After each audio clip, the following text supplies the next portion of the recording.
Welcome, everybody. Episode 15. Is 15 a milestone, Brad? I feel like it is. It feels like it's been like 4 months now. It's become a regular thing. We've been to Vegas, we've covered topics, we've covered softwares. Um, we're getting traction.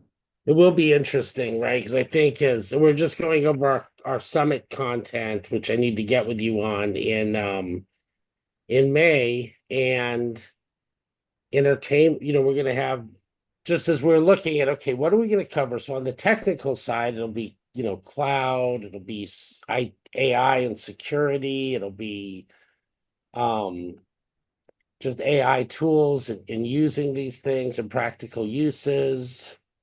Another one I think I'm spacing on, right, but just the models and the spatial AI. And then we're looking at applied AI. Mhm. We're starting, I think, with the entertainment industry that you're very familiar with as a writer, Oh yeah. right? Yeah. And healthcare, which is just, oh my God, how does this apply to healthcare? Aerospace and defense, which is interesting when I've been looking at what companies in those sectors using, because they, a lot of times it's like half of it, they have the top secret clearances and stuff. And then other things, they have to operate the business, and then as we started looking around, it's like, okay, wait a minute, every industry will be using this by the end.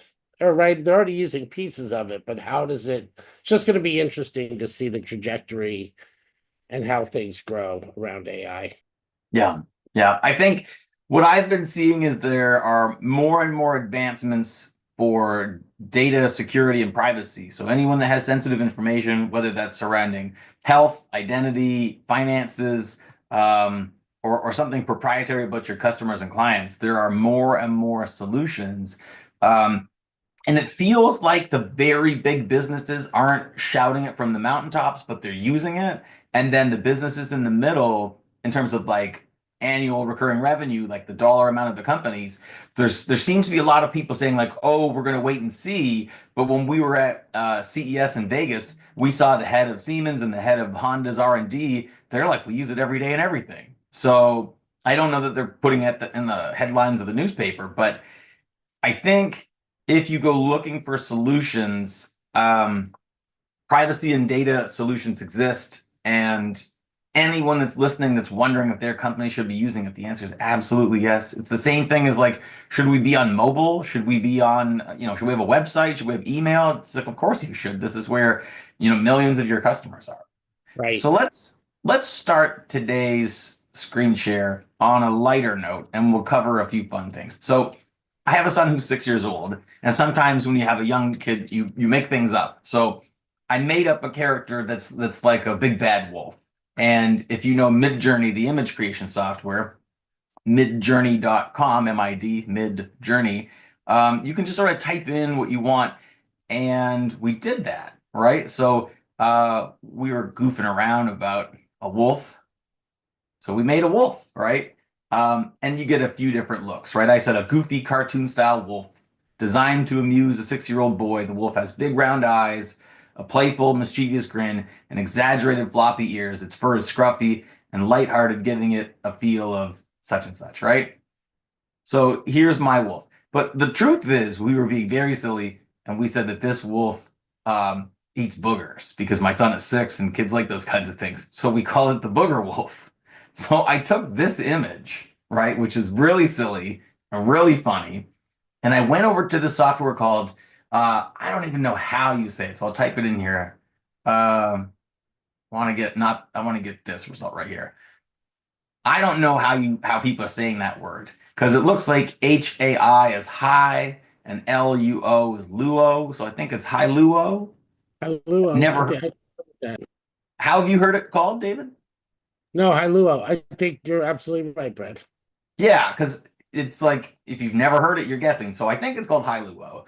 And I think I used it for free. So I brought this image over, right? And then I said, here's a children's story character. It's like the Tooth Fairy. And it eats children's boogers while they sleep. I'm a writer. I like to get silly with my son and have fun. But basically, I just put a little prompt in and the picture, and it made two different videos. Like, look at this. It animated this video for me. And my son loved it. Yesterday he wanted to see it repeatedly. He was like, "Can we watch it again?" In his mind, this is as real as Peppa Pig or any other cartoon character. He doesn't know that I've made this for him. And I made one just this morning again, and this one goes into the house like he's the big bad wolf.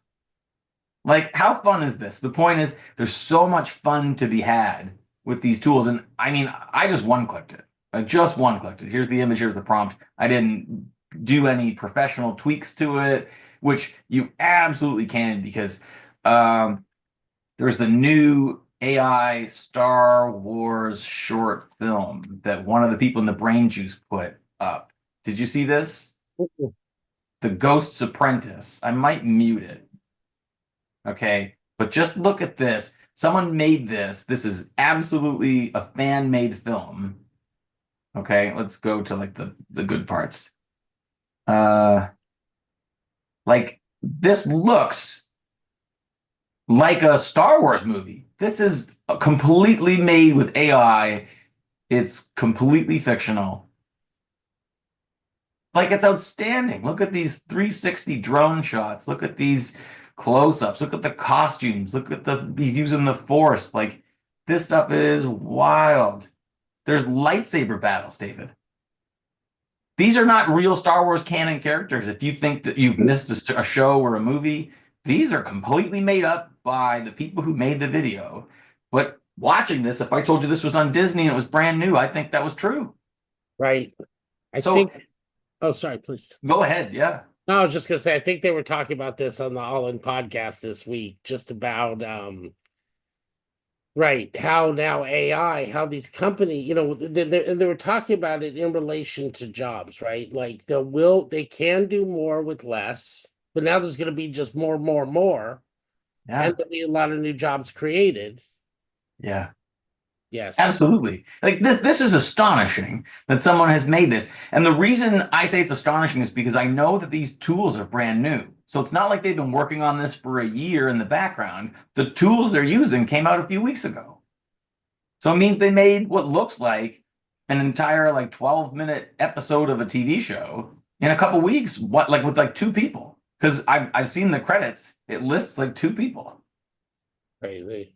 Here it is. It's like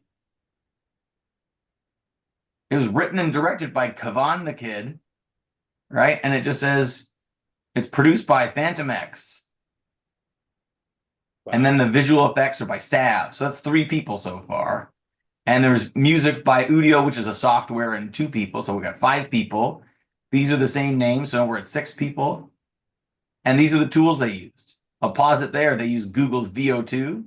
They use Pika 2.1. Udio is like a software for audio. They use Topaz Labs Video AI. 11 Labs is for voices. If you actually listen to that, you can hear the voices are great. They use Premiere Pro, DaVinci Resolve, After Effects, Midjourney, which is what we were looking at to make these images, Midjourney, and that's version 6.1. They use Kling, Arcana, and Runway Act 1. Like, that's not a lot of software. That's not a lot of like monthly subscriptions, maybe a couple $100, maybe. And that looks like, I don't know, it looks like they spent like $8 million making that. Like, to put that in perspective, Disney put out a couple of shows on their Disney Plus platform that are Star Wars shows, and they were 400 million bucks, and they were 8 episodes. So that's like 30 minutes times 8. That's like, I don't know, $1 million a minute. So that would be like a 11 minute movie would be like an $11 million movie production. Someone might have made for $200 in a couple weeks. Like, that's mind blowing that someone used to spend 11 million bucks and you spent like 200. Like, that's the astonishing power of AI. So to look at the other side of this is what David Hackler showed us, or David Freeman showed us. This is a deep fake from ByteDance. So ByteDance is the TikTok company. And when I showed this, it's like, can you tell which one is real and which one is fake? So I'm just going to hit play, and I want the audience to think to themselves, is this Bill Maher the real person or Bill Maher the AI? So the AI knows to. Oh, this guy's talking over it. I gotta go a little further. and the guy doesn't talk over it. On perfecting reusable rockets, space travel, connecting the human brain directly to computers, connecting cities with electromagnetic bullet trains, the Starlink satellite system that's so important to the war in Ukraine. And then on Tuesday. So if anyone didn't guess, that's AI. They took the audio from an actual television broadcast, and then they put a photograph of the television host, and the software made it all work. So you can also do it with like a TED Talk. This is just a photograph of the guy. Users hate being interrupted, and they hate getting broken experiences. Keeping these principles in mind in your app design. Look at him. He's moving his feet. He's moving his arms. Right, because the arms used to be the tell. Yeah. Right? And I thought it was with the first one, but now this guy's different, doing different hand motions. So then they use completely fictional images. Once. Yes, I would love to talk about something important. Like, it's getting to the point where you won't be able to discern reality from not. They use a photo from a movie. Check this out. They interviewed this woman in French. Then they used a photo of John Denver from a movie in the 70s. Here's an example of some person driving in a car, and The guy doesn't even know this is famous movie actor and musician John Denver. He calls him some person in a car, which is funny that like years have gapped. He used to be a peak celebrity in a Hollywood movie. You want me to tell people that I've spoken with God? So that's from the George Burns movie about God. But nonetheless, that is like a photograph of a movie that this software has made you think you're now watching the movie when you're not. That's fictional. So I think Taylor Swift is in here too, that the YouTube algorithm actually blurs out her song, which is interesting. So YouTube has muted this. If you knew that if you knew that YouTube could do that. But nonetheless, you might think you were watching footage of Taylor Swift there. That is AI. So I'll pause there and catch our breath. It's fun when you're making your own stuff up, but at the same time, I feel like these tools have completely blurred reality. Seeing that Star Wars show, what did you think? incredible, right? I could see a whole Star Wars series, and I think so far beyond, right? Kind of right when OpenAI, released ChatGPT, there was that Seinfeld episode. That was okay, right? But I don't know if you remember that, but this is a whole new level, right? And with there was a deal, I think, with Runway ML and Lionsgate Labs or Lionsgate, the production company. So I think that I think it's insane how fast it's going, right? Because that's like 2 years ago ish, a little more, I think. Yeah, like November 2 years ago, we just got the first glimpse of like image making and chat. Right. I mean, sometimes those movies and TV shows were 2 years in production. Right. And you had 3 hands, 8 fingers, right? So it was just the challenge, and now it's just so dialed in. And I've even been exactly. Hands look like this. Oh. And I've even been getting Gamma with the images now to correct spelling errors. Yeah. Just people who just watch, who hasn't dealt with that, they're like, what's that? What's a big deal about that? Dude, that's a big deal, right? Yeah, to basically prompt an AI to make for you an image that never existed, and then the text on screen is accurate. It's fantastic. I had a couple other things that we'll pop on. This one here. So if we didn't talk, I think we showed this last time, but Adobe has Firefly video model. Did we show this last week? We showed a little of it, but I'd love to. Yeah, I mean, dig deeper though, Brad, because I think that. Yeah. So you're writing a prompt, right? You're choosing the image you want. You can make a little tweak and then generate videos, text to video. Like, look at this stuff. So this none of this exists, and now you're looking at it.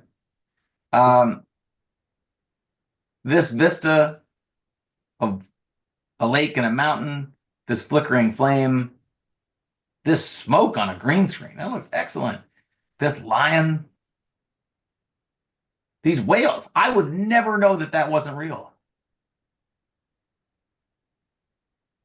You know, I mean, clearly this you're going to guess is made up. But at the same time, I wouldn't know that this wasn't made in an animation studio. Right. Like, it's astonishing. And the impressive thing is that this happens in probably like inside of 5 minutes. So you sit down at your computer, you decide some idea, you craft a prompt, you say, these are the words I'd like you to turn into a picture, and you put that in. The machine responds with not only a picture, but a video. It's this stuff used to take months. It's just the reality we're living in. Couple of quick things. Anthropic, Claude, they've got a next major AI model that could arrive within weeks. Grok 3 from Elon, from X, which is Twitter.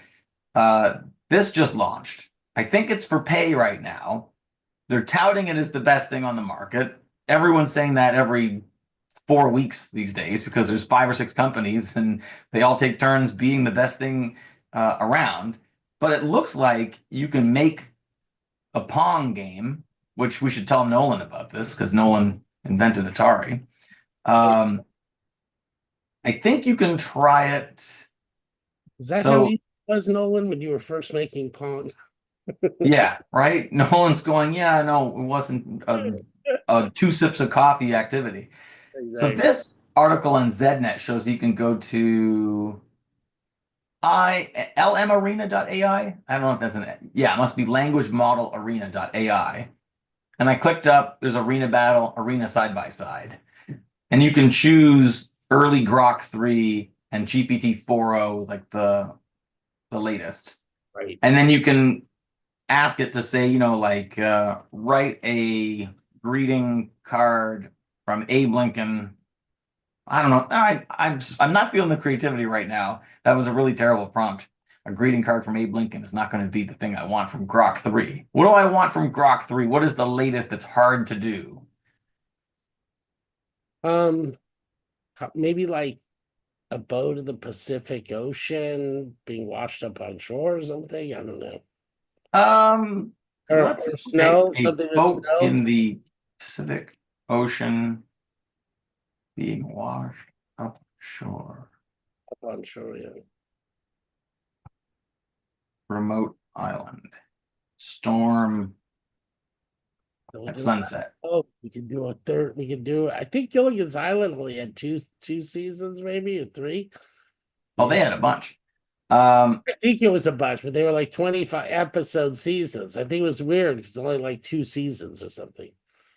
So But we could do the 3rd season of Gilligan's Island, Brad, for the AI.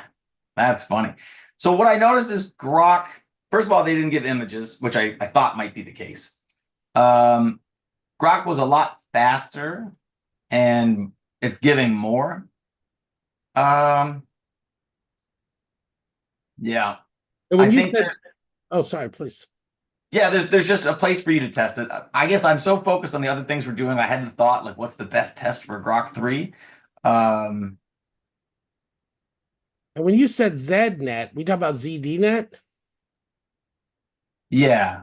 Okay, because that's where that's interesting because ZDNet, and they had bought CNET. Ziff Davis is what that stands for. Oh, okay. They owned PC Magazine. When I met Robin Raskin, who you met at CES, who was I met her probably in '89 when she was the editor of PC Magazine, owned by Ziff Davis. Then she came out with Family PC. And then anyway, it comes full circle to now we're talking about Ziff Davis or ZDNet on the podcast. Anyway, Thank you for correcting me. just some history because I think it's just interesting how these older technology brands, some are still around and have evolved, many fizzled out. Right. I think another thing they were talking about on the All In podcast this week is just when you thought about what were they talking about? Oh, they were saying like in the early 2000s, did they ever think like Amazon would be the monster it was? But we would have thought there'd be multi e-commerce sites, right? So Yeah. anyway, I'm going to show a couple things, and thank you, Brad. That was amazing. You showed your workflow last week where you did the 222. Yeah. Right. Where we took a prompt and pushed it between ChatGPT and Claude and Google's Gemini, and then told the other two, here's what the other guy said, Right, and did that twice. exactly. So let me, yeah, so I've been doing some things around that. So let me just show some of the workflows, which, maybe just more basic, but I think, at least for me, it's just kind of remembering to do these things, which is so important. So the search I've been using a lot more because it's very easy just to recreate things. But I'll search for maybe like a write up that we did that I did for our last episode. Boom. So here's or a couple episodes ago. Okay, let's continue this thread chat. I need this. Let's see. I'm on episode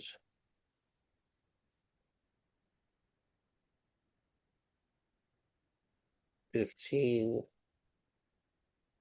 now and want to give an example of how to use Gamma and Napkin.ai.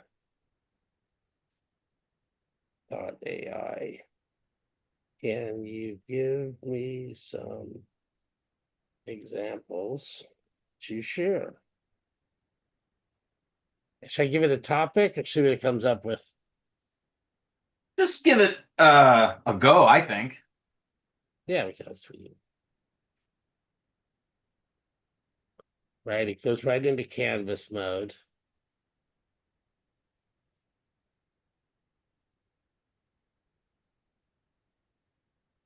Canvas mode is great. You got to remind yourself these things exist. I know. I know it. Yes, totally. Wizard, napkin. It pulled some of the stuff from last shows. Great, right? So this is something we could just do here in real time. Let's put this in Gamma.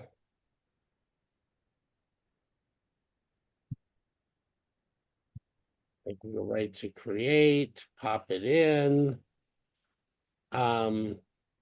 Gamma still has a few things that I think we can work with them on. I'm going to grab the link to the podcast, pop that in.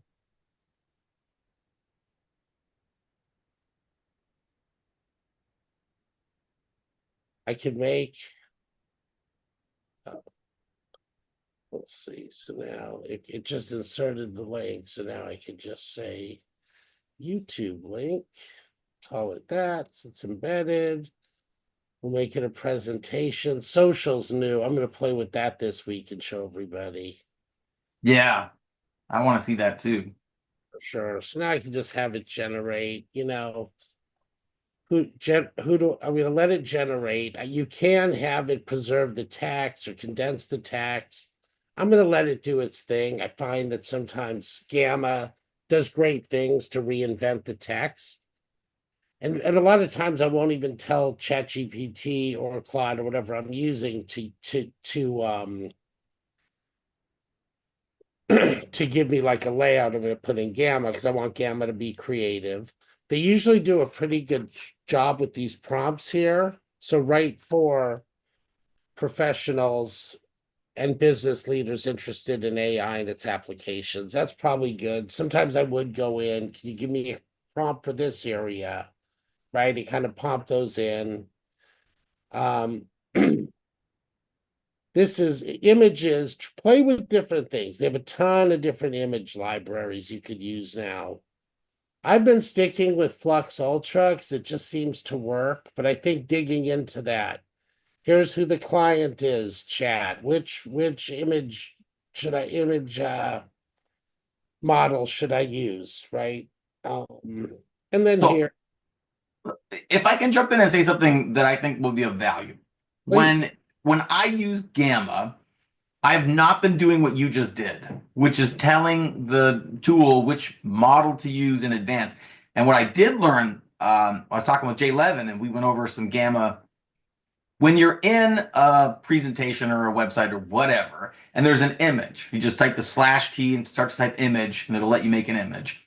And there's a menu on the right-hand side that lets you choose the model that gives you a preview of the kind of image that model creates. And it gives you a description, realistic or cartoonish or whichever. And then there's advanced models underneath it.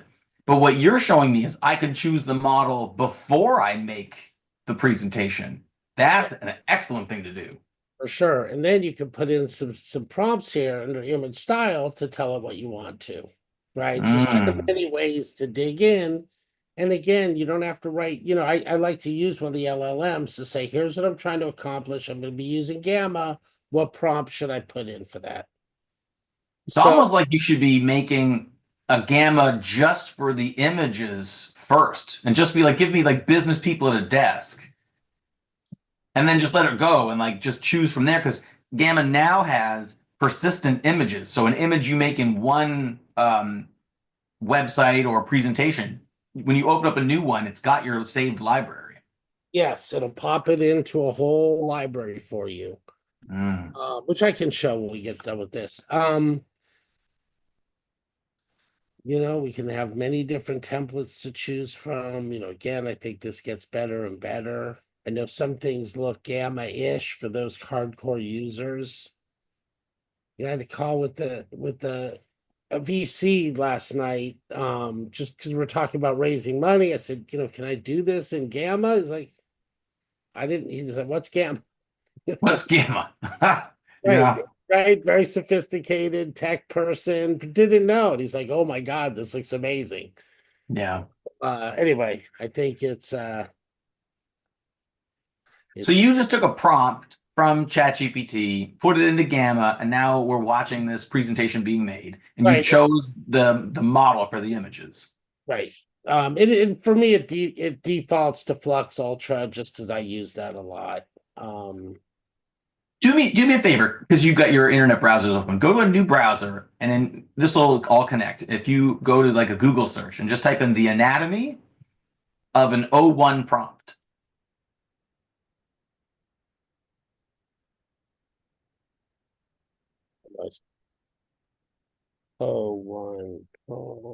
Prompt. We looked at this on Monday. This came from someone out of OpenAI. If you go to images, it might be there.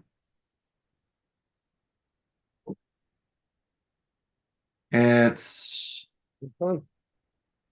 I think so, maybe. Does it have goal, return format, warnings? You know what I'll do? I'll put it in the chat for you. I'll save you the trouble. If you click that link in the Zoom chat. Got it. This is the latest from OpenAI. So they're giving prompts now to use to more format it. Check this out, right? So this, I believe this came from the OpenAI co-founder. So this is from the head of the company, the co-founder. It tells you how they're using the tool, that when they want to get a good prompt, they give it a goal. And then they say, I want it to be in this format. And then they give it the edge, the limits, the warning, the guardrails. They say, don't give me this. And then after that, they give all the details. Love that. Okay, I'm saving this. Right? I just got this recently. It's from 3 days ago, I think. Wow. Yeah. I love that. Camille has that right click prompt thing that he created that was good, where it's a kind of a utility to pop into prompts. But Yeah. I told him, I think the prompts itself is the goal. That's a great tool also for Yeah. being able to use it. But okay, excellent. So let's get back real quick to our PowerPoint. Here it is. We could even make this a web page. Mm-hmm. Oops. That was the last page, right? It's episode 15.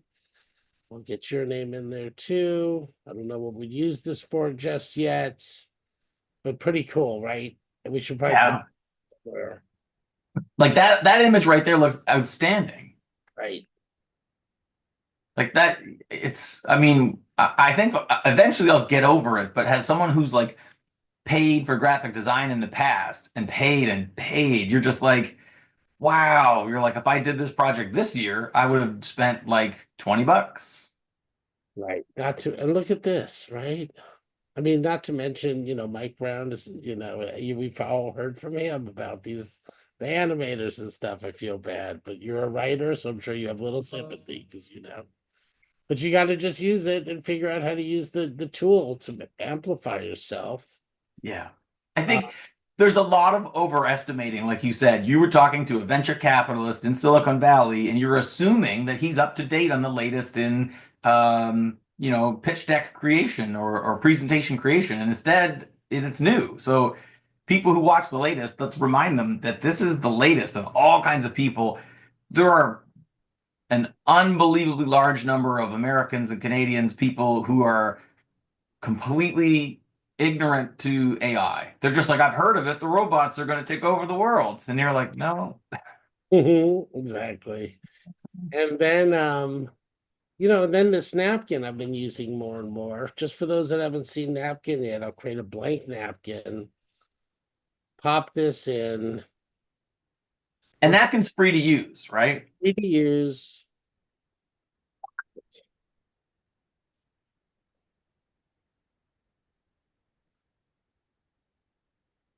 I'm just creating kind of these little images where then when you create your gamma, use these to pop in. How do we want to articulate some of the things we're doing in a graphical?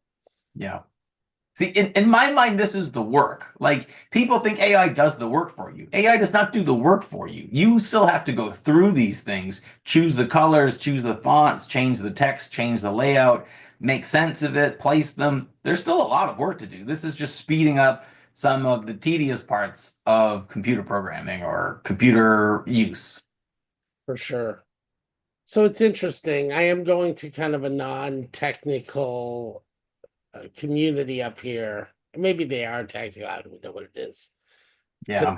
It's a networking event, but it's interesting when I go to these things, each time it's you show somebody Chat GPT, right? Or Gamma. Oh my God, it's Yeah. right. Before they may have been, oh, I'm a writer, I don't need that, or it's cheating, or whatever the things we say for the people that we hear for just the people that don't get it. Mhm. Yeah. It I will- want to remind our viewers of Notebook LM because I think I fell asleep on it for a minute of how strong and powerful that free tool from Google is, Notebook Language Model, Notebook LM, right. for its ability to help you with links and with articles to turn them into very intelligent summaries. We got sort of, dazzled by the podcast feature where it turned your briefs and notebooks and thoughts into a two-person audio radio program. But the truth is, it's still a really great software. And as the Google Gemini programming gets better, I think that's what Notebook is using. So probably every time Gemini gets better, I bet you Notebook gets better. Or at least soon it will. And just digging into, you're right. We went to the podcast I was using a lot, managing all my Google Docs. How can I leverage Gemini for that? Notebook LM. Yeah. So much to do, Brad. I think we're gonna have to really think about this high level.